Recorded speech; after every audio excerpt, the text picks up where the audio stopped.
Azalpen labur bat hasteko legez besteko honen tramitazioaz. Proposamen hau duela 11 hilabete erregistratu genuelako. Zergatik ez dugu orain arte aktibatu? Eztabaidara ekartzeko, ez genuelako nahi pandemiarekin lotua izan zedila. Proposamena erregistratu genuenean, beste alderdi bat ibili zen beste ekimen batzuk egiten, Arabako trenbideekin ere lotuak, funtsean eskatzen zutenak pandemia aurreko zerbitzuak berreskuratu zitezela, eta guk ez genuen nahi gure eztabaida hau, gaur ekarri duguna, pandemiaren testu inguruan kokatzea. Euskal Herri osoko eta bereziki Euskal Autonomia Erkidegoko ohiko tren zerbitzua pairatzen ari den murrizketa aspalditik datorrelako. Egia da pandemiarekin gailurra edo jo duela, baina murrizketak aspalditik datoz. Proposamenaren zioan esaten dugun bezala. Eta gaurko proposamenarekin Arabako kasuaz hitz egin nahi dugu, eta bereziki Arabako lautadakoaz. Ekarriko ditugu aurrerantzean bestelako ekimenak, gureak bakarrik edo beste alderdi batzuekin batera landutakoak, beste linea batzuei buruz, baina gaur eta hemen Miranda, Gasteiz, Altsasu trenbideaz hitz egin nahi dugu. Eta proposatu nahi dugu EH Bilduk aspalditik landutako proiektu baten berzio berritu eta egokitu bat. Arabatran deitu genuen proiektuaz ari naiz, duela 7-8 urte aurkeztu genuena lehen aldiz. Garai hartan, Arabatran, Miranda eta Altsasu arteko tren tram izeneko ibilgailu proiektu bat zen. Alegia, tren bat Gasteiztik kanpo eta tranbia bat Gasteiz barruan. Halako soluzio hibridoak posible dira teknikoki eta jadanik martxan dira adibidez Alemaniako Karlsruen 1982tik, Frantziako Lyonen 2011tik edo Valentziako Alicanten 2003tik. Hala ere, azken urteotan Jaurlaritzak apostu handia egin du tranbiaren alde Gasteizen. Une batean, eztabaida egon zen, ekialdeko eta mendebaldeko auzo berri handiak, Salburua eta Zabalgana, nola lotu, eta dagoeneko Salburuako tranbiaren adarra eraikitzen ari da Jaurlaritza. Mugikortasun apustu horrek baditu bere alde onak eta bere alde txarrak, proiektu gehienek bezala. Adibidez, tranbiak onarpen ona dauka hirian, baina, naiz eta Salburuako adarra eraiki, Gasteizek jarraituko du ekialde mendebalde bitarteko konexio egokirik gabe. Eta tranbia, hain zabalduta egoteak, ekarri du EH Bilduk 2013an aurkeztutako tren tram soluzio hura, Arabatran, eguneratu beharra, gutxienez, Gasteizko tarteari dagokionez. Horregatik, 2017an, EMECRIT eta Agencia de Ecología Urbana de Barcelona bulegoek Arabatran tren tram proiektuaren inguruan egindako txostenak ere ez du balio, gutxienez ez osorik, gaur hemen aurkezten dugun proposamena baloratzeko. Proposamena ezberdina delako.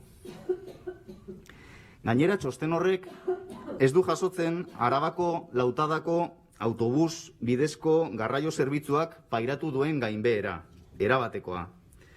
Eta erru osoa ez da pandemiarena izan. Erruaren zati handi batek zerbitzuaren kudeaketarekin dauka lotura. Azken urteotan, kudeaketa arazoak izan baitira Arabako Aldundiaren eta Nafarroako gobernuaren artean. Eta ondorioz, Agurain eta Gasteiz artean, lan egunetan 5 zerbitzu bakarrik daude, eta 5 horietatik 2 uda honetan bertan jarri dituzte. Herritarrak kexatuta gero. Dena den, autobusen zerbitzu emakida edo konzesioetan, beti daude modu bateko edo bestelako arazoak. Eta autobusa, tren elektrikoaren aurrean, jada eraikitako trenbide baten bidez doana, gainera, ezin da lehiatu iraunkortasun terminotan, transizio ekologikoa bultzatzea hain beharrezkoa dugun honetan. Horregatik uste dugu, garraio publiko kolektibo, fidagarri, kalitatezko eta ekologiko bat ezartzea, bultzatzea dagokigula. Horretarako ekartzen dugu, egungo tren zerbitzua modernizatzeko proposamen bat. Baita Arabako lurralde oreka hobetzeko proposamen bat ere. Ezin baita ahaztu, Araba dela Espainiar estatu osoan makrozefalia indize altuena duen probintzia. Herrialdeko 3 laurdenak, baino pixkat gehiago, Gasteizen bertan bizi direlako. Herribera Beitiatik Asparrenara bitarteko trenbide zerbitzua ona ez izateak, ez dio fenomeno honi aurre egiten laguntzen. Aguraindarrek bakarrik 5 tren zerbitzu dauzkate egunean, astean zehar. Ez da nahikoa.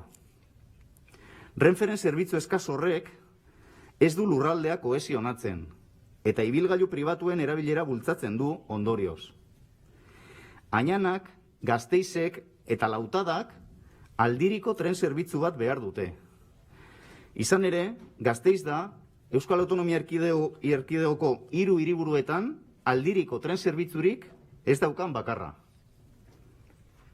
Eta uste dugu, subsidiarietate printzipioa aplikatu behar dela.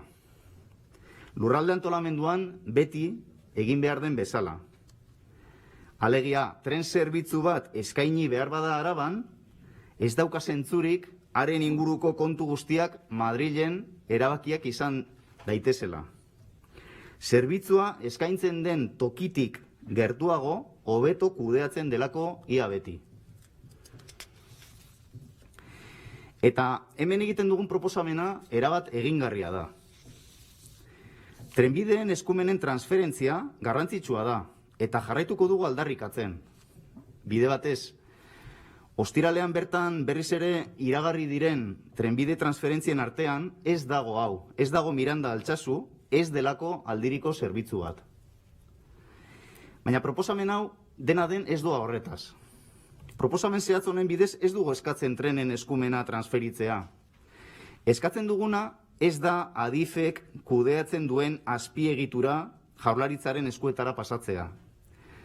Eskatzen duguna da, jada existitzen den azpiegitura hori, Adifena dena, erabili ahal izatea.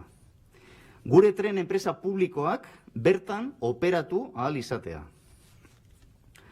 Izan ere, dakizuenez, 2020ko abendutik daude liberalizatuta Europako tren zerbitzuak. Espainiako estatuan, adibidez, badago jada operatzen Uigo enpresa, SNFC frantsesaren abiadura handiko low cost tren enpresa. Eta liberalizazioa ez zaio soilik abiadura handiari aplikatzen. 2008ko maiatzean, Isabel Pardo de Vera, Adifeko orduko presidenteak oso argi utzi zuen, hau esanez. No solo se ha liberalizado la alta velocidad, toda la red está disponible. Beraz, guztiz egingarria litzateke, Euskotrenek, Miranda, Gasteiz, Altsasu artean, operatzeko aukera martxan jartzea.